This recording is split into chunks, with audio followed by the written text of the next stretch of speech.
Om Swastiastu. Saya Ketut Dimas Yudhana Putra, MPM 232. Di sini akan mempresentasikan proposal saya yang membahas tentang faktor-faktor yang mempengaruhi pegawai melakukan kecurangan atau fraud pada sektor pemerintahan desa di Kabupaten Tabanan. Pada bab 1 itu ada pendahuluan. Yang pertama ada latar belakang masalah. Banyak terjadinya tindakan kecurangan atau fraud pada pegawai di sektor pemerintahan desa Kabupaten Tabanan. Yang kedua ada faktor penyebab masalah. Kecurangan atau fraud dapat terjadi pada sektor swasta maupun sektor publik, seperti instansi pemerintah yang pelakunya merupakan pegawai pihak dalam maupun di luar organisasi. Fraud lebih banyak terjadi pada instansi pemerintah disebabkan karena organisasi tersebut memiliki struktur yang cukup kompleks, sistem birokrasi yang berbelit-belit, integritas lingkungan kerja yang rendah, kontrol yang tidak efektif, dan tekanan yang tinggi. Yang ketiga, ada rumusan masalah. Di dalam rumusan masalah ini ada 4 pembahasan. Yang pertama ada apakah asimetri informasi berpengaruh terhadap kecenderungan pegawai melakukan fraud di pemerintahan desa se-Kabupaten Tabanan. Yang kedua, apakah penegakan hukum berpengaruh terhadap kecenderungan pegawai melakukan fraud di pemerintahan desa se-Kabupaten Tabanan. Yang ketiga, apakah kesesuaian kompensasi berpengaruh terhadap kecenderungan pegawai melakukan fraud di pemerintahan desa se-Kabupaten Tabanan. Yang keempat, apakah moralitas individu berpengaruh terhadap kecenderungan pegawai melakukan fraud di pemerintahan desa se-Kabupaten Tabanan. Yang keempat, ada tujuan penelitian. Berdasarkan permasalahan di atas, maka tujuan penelitian yang hendak dicapai dalam penelitian ini adalah untuk menganalisis pengaruh asimetri informasi terhadap kecenderungan pegawai atau pejabat di pemerintahan desa yang melakukan fraud. Yang kelima, ada kegunaan penelitian. Manfaat teoritis untuk peneliti dan atau pembaca lainnya. Kemudian ada manfaat praktis pemerintah dan desa. Pada bab 2 itu ada tinjauan pustaka, kerangka pemikiran, dan hipotesis. Yang pertama ada tinjauan pustaka. 1. Landasan teori. Teori fraud triangle. Pengertian teori fraud triangle, sifat dasar teori fraud triangle. Yang kedua ada teori atribusi. Yang ketiga ada fraud. Yang keempat ada asimetri informasi. Yang kelima ada penegak hukum. Yang keenam ada kesesuaian kompensasi. Yang ketujuh ada komponen kompensasi. Yang ke-8 ada moralitas individu. Kemudian kerangka pemikiran. Kerangka pemikiran adalah hasil dari sintesis teori serta kajian pustaka yang dikaitkan dengan masalah yang dihadapi dalam perumusan masalah penelitian ini. Kajian teori dan kajian empiris tersebut digunakan untuk mengembangkan rumusan masalah dalam penelitian ini. Selanjutnya, hipotesis yang telah disusun diuji dengan alat bantu statistik untuk memperoleh hasil penelitian.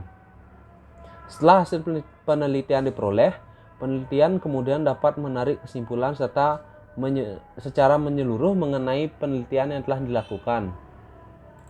Kemudian hipotesis. Faktor pendorong seorang melakukan kecurangan yang disebabkan oleh moral yaitu greed. Dengan ada perilaku serakah yang secara potensial ada di dalam diri setiap orang, yaitu sifat pribadi yang tidak pernah merasa puas terhadap apa yang sudah dimilikinya. Teori yang dapat digunakan untuk observasi dasar individu untuk melakukan kecurangan adalah teori fraud triangle. Salah satu aspek yang terdapat pada teori ini adalah rasionalisasi. Pada bab 3 ada metode penelitian. Yang pertama, tempat penelitian dan objek penelitian. A. Tempat penelitian. Penelitian dilakukan di kantor desa se-Kabupaten Tabanan.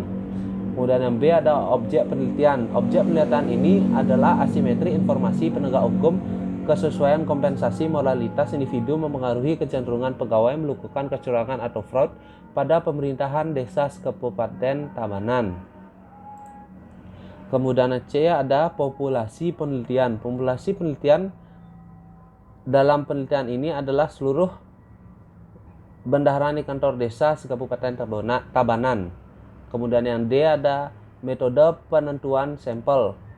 Metode penentuan sampel yang digunakan dalam penelitian ini adalah sampling jenuh. Metode ini digunakan karena dipertimbangkan dari ketersediaan waktu dan jumlah yang memungkinkan untuk dilakukan penelitian secara keseluruh. Sampel yang digunakan dalam penelitian ini adalah seluruh bendahara di kantor desa Kabupaten Tabanan sebanyak 166 bendahara.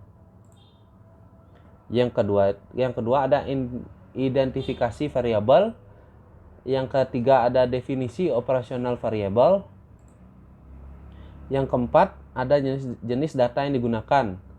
Di sini ada 2 jenis data yang digunakan. Data yang pertama berdasarkan sifatnya. Data kuantitatif dalam penelitian ini adalah jumlah bendahara atau operator di setiap kantor desa Kabupaten Tabanan dan skor masing-masing indikator variabel yang diperoleh dari pengisian kuesioner yang telah dibagikan kepada bendahara atau operator di setiap kantor desa se-Kabupaten Tabanan. Jenis data yang kedua berdasarkan sumbernya. Data primer adalah data yang diperoleh secara langsung dari sumbernya yang diamati dan dicatat untuk pertama kalinya melalui wawancara dan hasil pengisian kuesioner. Yang kelima ada metode pengumpulan data. Metode pengumpulan data dalam penelitian ini adalah melalui kuesioner. Penelitian juga melakukan metode tinjauan kepustakaan dengan mempelajari teori-teori dan konsep-konsep yang sehubungan dengan masalah yang diteliti, penulis dan buku-buku, makalah dan jurnal guna memperoleh landasan teori yang memadai untuk melakukan pembahasan. Selain itu, penelitian juga mengakses website dari situs-situs yang menyediakan informasi sehubungan dengan masalah dalam penelitian. Kemudian yang keenam ada teknik analisis data. Teknik analisis data yang digunakan dalam penelitian ini adalah analisis regresi lincar berganda yang akan dikerjakan dengan menggunakan program SPS atau statistika program and service solution. Kemudian yang terakhir ada kesimpulan. Faktor pendorong seorang melakukan kecurangan yang disebabkan oleh moral, yaitu greed dengan adanya perilaku serakah secara potensial yang ada dalam diri setiap orang, yaitu sifat pribadi yang tidak pernah merasa puas terhadap apa yang sudah dimilikinya. Teori yang dapat digunakan untuk mengeksploitasi dasar individu untuk melakukan kecurangan. Sekian presentasi dari saya tutup dengan Promo Santi. Om Santi, Santi, Santi Om.